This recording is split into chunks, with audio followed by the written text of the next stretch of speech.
எல்லா கட்சியிலும் சிறுபான்மை தொண்டர்கள் தலைவர்கள் இருக்கின்றார்கள். சிறுபான்மை மக்களுக்காக மேடையில் இருக்கக்கூடிய எல்லா தலைவர்களும் உழைத்துக் கொண்டிருக்கின்றார்கள். அதில் எந்த மாற்று கருத்தும் இல்லைங்க ஐயா. இன்னைக்கு பாரதிய ஜனதா கட்சியோ மேடையில் இருக்கக்கூடிய நம்முடைய அன்பு தலைவர்களோ நாங்க நம்முடைய சிறுபான்மை மக்களுக்கு என்ன செய்தோம் அப்படிங்கறது ஆதாரப்பூர்வமாக சொல்ல முடியும். ஆனா சிறுபான்மை மக்களுக்கு எதிரி என்று நம்மை சொல்லக்கூடிய திராவிட முன்னேற்ற கழகத்தில் நீங்க ஒரு 2 பாயிண்ட் சொல்லுங்க, சிறுபான்மை மக்களுக்காக என்ன பண்ணிருக்கீங்கன்னு கேட்டு பாருங்க. உதாரணத்திற்கு சிறுபான்மை மக்கள் அதிகமாக வாழக்கூடிய மாவட்டத்தில் பாரத பிரதமருடைய வீடு கட்டும் திட்டத்தில் சராசரியாக இன்னைக்கு 31% வீடுகள் சிறுபான்மையின மக்களுக்கு இந்தியாவில் போயிட்டு இருக்குது. இதெல்லாம் ஆதாரத்தின் அடிப்படையில் நம்ம சொல்லலாம்.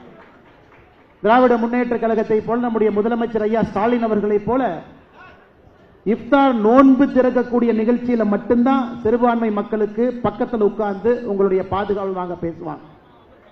மற்றபடி 4 ஆண்டு காலம் அவங்களுடைய ஆட்சியில எந்த விதமான விஷயமே இருக்காது. அதே போல பாரத பிரதமருடைய முத்ரா கடன் வாங்கக்கூடிய திட்டம், முத்ரா கடன் திட்டத்தில் 32 லட்சம் கோடி ரூபாய் இன்னைக்கு மக்களுக்கு கடனாக கொடுக்கப்பட்டிருக்கிறது. அதிலே 36% அந்த திட்டத்தில் சிறுபான்மை மக்கள் பயனடைந்திருக்கின்றார்கள். முத்ரா கடன் திட்டத்தில் பாரத பிரதமருடைய விவசாய கௌரவ நிதி திட்டத்தில் 33% சிறுபான்மையர்கள். பாரத பிரதமருடைய உஜ்வாலா திட்டத்தில் 37% சிறுபான்மை மக்கள். இஸ்லாமிய பெண் குழந்தைகள் படிப்பதற்காக அவர்களை ஊக்குவித்து படித்து முடித்த உடனே ஸ்கூல் படித்தவுடன் 51,000 ரூபாய் நம்முடைய பிரதமர் அவர்கள் வந்த பிறகு ஆரம்பிச்ச திட்டங்கள். இதை மாதிரி நான் சொல்லிக்கிட்டே போலாம்.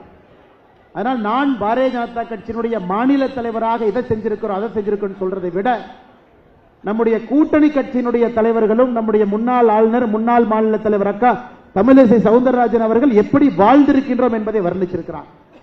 அதை நீங்க என்னுடைய அன்பு வேண்டுகோள், ஒரு 10 நிமிஷம் இந்த நோன்பு நிகழ்வு முடிந்த பிறகு வீட்டுக்கெல்லாம் போகும் பொழுது கொஞ்சம் உங்களுடைய மனதை திறந்து ஒரு 10 நிமிஷம் மனதை திறந்து பாரத பிரதமர் நரேந்திர மோடி ஐயாவை பத்தி தேசிய ஜனநாயக கூட்டணி எங்கேயாவது நாம சிறுபான்மை மக்களுக்கு எதிரியாக எங்கேயாச்சும் இருந்திருக்கிறோமா அப்படின்னு நீங்க ஒரு 10 நிமிஷம் யோசிச்சீங்கன்னா போற, வேற எதுவும் எனக்கு வேண்டாம். நான் பேசுகின்றேன், நான் புகழ்ந்து பேசுகின்றேன், எங்களுடைய தலைவர்களை நாங்கெல்லாம் புகழ்ந்து பேசுகின்றோம் என்பதை தாண்டி உங்களுடைய பாதத்தை தொட்டு நான் கேட்பது 10 நிமிஷம் மனசை திறந்து தேசிய ஜனநாயக கூட்டணியினுடைய தலைவர்கள் யாராவது தப்பு பண்ணியிருக்கிறோமா, இந்தியாவிலே 11 ஆண்டு ஆட்சி காலத்தில் எங்கேயாச்சும் தப்பு நடந்திருக்கா அப்படிங்கறத ஒரு நிமிஷம் நீங்க யோசிச்சு பாருங்க. அந்த தப்புக்கு பாரதிய ஜனதா கட்சியோ தேசிய ஜனநாயக கூட்டணியோ பாரத பிரதமர் நரேந்திர மோடி அவர்களோ எங்கேயாச்சும் காரணமான ஒரு நிமிஷம் யோசிச்சு பாருங்க. எனக்கு 20 நாடுகள் அதனுடைய உயர்ந்த விருதை பாரத பிரதமர் கொடுத்திருக்கிறாங்க. 20 நாடுகள். ஆனா எத்தனை பேருக்கு தெரியும், அதுல 7 இஸ்லாமிய நாடுகள் தன்னுடைய உயரிய விருதை பாரத பிரதமர் கொடுத்திருக்கிறாங்க. எத்தனை பேருக்கு தெரியும்? சவுதி அரேபியாவுடைய உயரிய விருது ஆர்டர் ஆஃப் அப்துல் அஜீஸ், ஒரு இஸ்லாமிய நாடு. மெக்கா மதினா 2 புண்ணிய ஸ்தலங்கள் இருக்கக்கூடிய நாடு, அதனுடைய உயர்ந்த விருதை நாட்டினுடைய விருதை பாரத பிரதமர் நரேந்திர மோடி அவர்களுக்கு 2016 கொடுத்திருக்கிறாங்க. ஆப்கானிஸ்தான் நாட்டினுடைய உயர்ந்த விருது state order of Ghazi Amir Amanullah Khan 2016 Bharat பிரதமர் நரேந்திர மோடி அவங்களுக்கு கொடுத்திருக்கிறாங்க. பாலஸ்தீன் நாட்டினுடைய உயர்ந்த விருது grand collar of the state of Palestine Bharat பிரதமர் நரேந்திர மோடி கொடுத்திருக்கிறாங்க. யுனைடெட் அரபு எமிரேட்ஸ் உயர்ந்த விருது ஆர்டர் ஆஃப் ஜயீத் பாரத பிரதமர் நரேந்திர மோடி கொடுத்திருக்கிறாங்க. பஹ்ரைன் நாட்டினுடைய உயர்ந்த விருது king Hamad order of renaissance Bharat பிரதமர் நரேந்திர மோடி கொடுத்திருக்கிறாங்க. ஈஜிப்ட் நாட்டினுடைய உயரிய விருது order of the Nile Bharat பிரதமர் நரேந்திர மோடி கொடுத்திருக்கிறாங்க. குவைத் நாட்டினுடைய உயரிய விருது order of Mubarak al Kabeer 2024 கொடுத்திருக்காங்க. அது மட்டும் தாங்க ஐயா நான் சொல்றேன். இந்த நாடுகள் எல்லாம் இன்று பாரத பிரதமர் நரேந்திர மோடியாவுக்கு சிவப்பு கம்பளத்தை விரித்து வரவேற்பு கொடுத்துக் கொண்டிருக்கின்றார். அது ஈஜிப்டாக இருக்கட்டும், சவுதி அரேபியாக இருக்கட்டும், பஹ்ரைனாக இருக்கட்டும், பாலஸ்தீனாக இருக்கட்டும், யுஏஇ ஆக இருக்கட்டும்.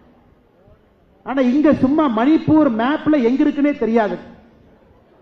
தமிழகத்தினுடைய முதலமைச்சர் ஐயா மு.க. ஸ்டாலின் அவர் கையில் இந்திய வரைபடத்தை கொடுத்து மணிப்பூர் மேப்பை தொட்டு காட்டு நான் காலைல அரசியல் விட்டு போயிடுறேன். மணிப்பூர் எங்க இருக்குன்னே தெரியாது, சத்தியமா தெரியாது. ஒரு பெண்ணை கொடுத்து மார்க் பண்ண சொல்லுங்க, தெரியாது. மணிப்பூர்ல நடந்ததற்கு பாரதிய ஜனதா கட்சி பாரத பிரதமர் நரேந்திர மோடி அவர்கள் காங்கிரஸ் ஆட்சி காலத்தில் 10 ஆண்டு காலம் மணிப்பூர்ல என்ன நடந்துச்சு உங்களுக்கு தெரியும்.